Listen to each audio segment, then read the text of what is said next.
नहीं प्रदीप जी, मैंने यही यही तो हुआ था जो कहा उन्होंने कि भाई आपको डीरेल करना है जो आने वाला संसद का सत्र है, और फिर उसमें जो आप करते हो कि हंगामे हल्ले गुल्ले में जो आपको पास कराना है करा ले जाइए आप। ये एक जानबूझकर किया गया भी है कि आपको इनके रिपरकशंस तो ऐसा नहीं कि नहीं मालूम होंगे इन लोगों को, निश्चित तौर पर मालूम होंगे। और उस बंगाल में सब पर आपका नोट, ये बाकी रिपीट ना हो नया आप जो जो चीजें बोले प्लीज आप टिप्पणी कीजिए। यही तो बात है। मैं तीनों आदमी के जो आया है, पक्ष आया है। अमेरिका भाड़ में गया, ट्रम्प भाड़ में गया, चार भाड़ में गया, रसिया भाड़।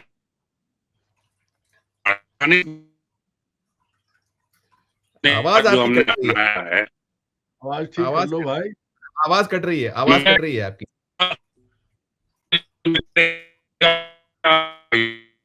नहीं आपकी इंटरनेट डिस्टर्ब चल रहा है।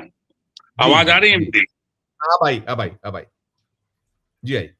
तो संविधान में देखिए, कार्यपाल फेडरल, हम यूनिटरी स्टेट नहीं है, हम फेडरल हैं। फेडरल के लिए बहुत बहस हुई है, बहुत से आदान प्रदान हुए हैं कि स्टेट का क्या पावर है और सेंटर का। आपने सब सही, सही क्वेश्चन उठाया। आप ये बताइए, यहां से आप अर्धसैनिक बल लेके पहुंचे और वहां पुलिस स्टेट बल जो है सामने आ जाए, तो इंटरनल वार है कि नहीं विद इन स्टेट? दो लोगों का वार है कि नहीं, सेंटर वर्सेस स्टेट का? कई बार ये नौबत आ रही, इस घटिया सरकार के कारण कई बार नौबत आ रही है, इस नासमझ सरकार के कारण कई बार नौबत आई। आप इसे मामूली बात समझ रहे हैं, जो अनिल जी ने बहुत सही उठाया। चीफ मिनिस्टर जो है वो ईडी के उसका विरोध करने के लिए पहुंच रही है, वो भी पॉलिटिकल ले रही है, ठीक है, मैं उसमें कहीं नहीं जाता वो पॉलिटिकल माइलेज लेगी। जब आप पॉलिटिकल माइलेज के लिए, भाई आप डकैती, उसने जो वर्ड का मतलब, ईडी डकैती चोरी करने के लिए है, और एक डकैती चोरी नहीं, चोरी तो रात में छुप के होती है, उसमें डकैती होती है असला लड़ाते हुए और तोप बंदूक चलाते हुए आएंगे डकैत, तो घोड़े पर टिक टिक के और लेके जाएंगे, साले बोलोगे तो गोली मार देंगे। ईडी ने वही तो किया है। मैं सेंट्रल बल लेके आया और ये लेके आया वो लेके आया, आप ऐसा बोलिएगा नहीं वो बोलिएगा, और बोली तो उसके बाद फिर जो है जो डाकू महाराज के लोग सरताज हैं उन लोग बयान दे रहे हैं। आप कैसे घुस सकते हैं पॉलिटिकल? वो आईपैक का क्या बैकग्राउंड है क्या हम नहीं जानते, लेकिन पॉलिटिकल स्ट्रेटजी वो तैयार कर रही थी, उसके डाटे थे, उसके वो थे। वो जो आरोप लगा रही कि मेरे कैंडिडेट की मेरी स्ट्रेटजी चुरा के ले गए, क्या गलत? हम कह रहे नहीं भी होगा वहां, लेकिन प्राइमा फेसी तो आप मानेंगे ना कि हाँ वो जो कह रही है सही कह रही है।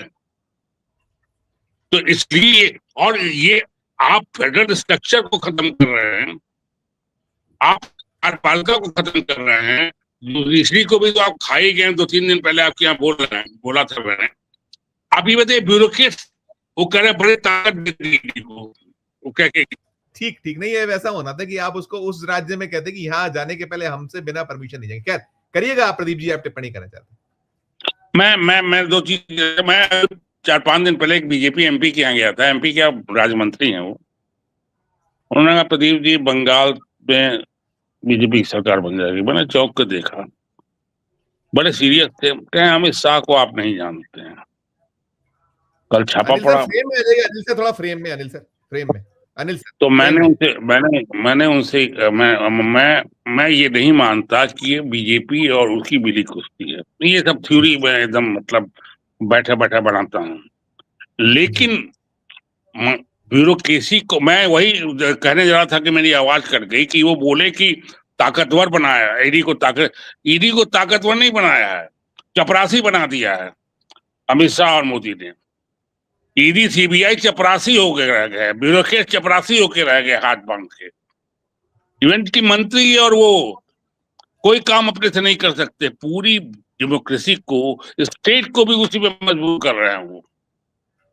तीसरी चीज ये जो मैं कहना चाहता हूं कि ममता ने, शी इज नॉट ए स्टेट्सवुमन और नॉट बहुत पॉलिटिकल भी नहीं है वो। ममता को चाहिए था कि कल तुरंत सबको फोन करती है अपोजिशन लीडर को, जो अनिल जी कह रहे हैं सही कह रहे हैं। ये राहुल गांधी कांग्रेस क्यों करे? आप पे हमला हुआ, जैसे भाई कई बार होता है ये कि सारे पोजीशन को आप फोन कीजिए। इवन जब क्राइसिस आती है तो प्रेसिडेंट या सरकार सारे पॉलिटिकल पार्टी को फोन करती है कि भाई ये क्राइसिस, होगी जब विदेशी क्राइसिस आती है, कुछ ऐसी क्राइसिस होती है।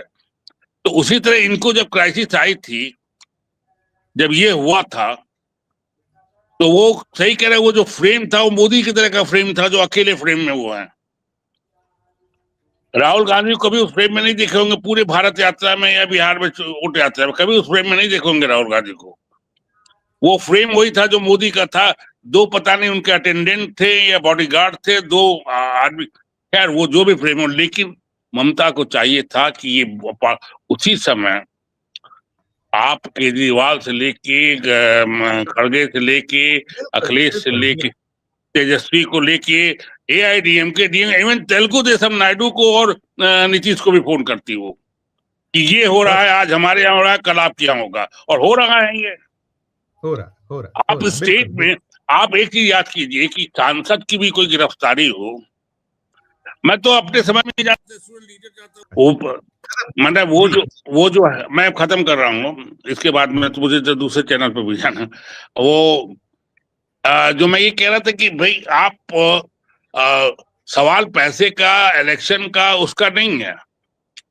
अब आ गया है ये, तो मैं मानता हूं कि पूरे अपोजिशन पार्टी में, पूरे पॉलिटिकल सर्किल में जो स्टेट्समैन हुआ करते थे, जो दूर दृष्टि वाले होते थे, वो खत्म हो गए हैं या वो बॉर्डर पे हैं, वो खत्म हो गए या पीछे चले गए। बिल्कुल एग्री बिल्कुल नहीं, बिल्कुल ठीक। बहुत अरुण जी, ये जो बात हो रही है, देखिए अब कहाँ हम इसलिए भी चर्चा करनी पड़ती है कि जो आप जिस तरह के बयानबाजी, जैसे ममता बनर्जी का बयान है कि मेरे पास शाह के खिलाफ पेन ड्राइव है, तब इस स्तर तक आ जाता है मामला। यहां तक एक तो ये हो गया, ये सारा आपने सबको सुना, तो ये इस तरह की चीजों का होना, तो जिक्र तो या चर्चा तो हमको करनी पड़ेगी। दूसरा, जो आप पहले चरण में बात कर रहे थे कि हम खामोश हैं, और फिर ये भी हुआ कि डिरेल करना है संसद का जो सत्र है, तो सब चीजें हैं। अब डेनमार्क से आ गया, डेनमार्क ने कह दिया कि आइए आप, हम भी गोली चलाएंगे, युद्ध के लिए तैयार हैं। कहां ठहरता है डेनमार्क? तो ये जो चीजें हैं, मतलब सबको इस सब संदर्भों को लेते हुए आप समाप्त करिए। अब आपने वही बात कह दी जो मैं कह रहा था कि जब डेनमार्क जैसा, जिसके जो नो आर्मी विदाउट आर्मी वाला देश है, वो कह रहा है कि आओ, और यहाँ रोज ट्रंप बेइज्जत कर रहा है। उसके वाणिज्य मंत्री ने कह दिया, उसके एक सीनेटर ने तो लाके खड़ा कर दिया, वो खुद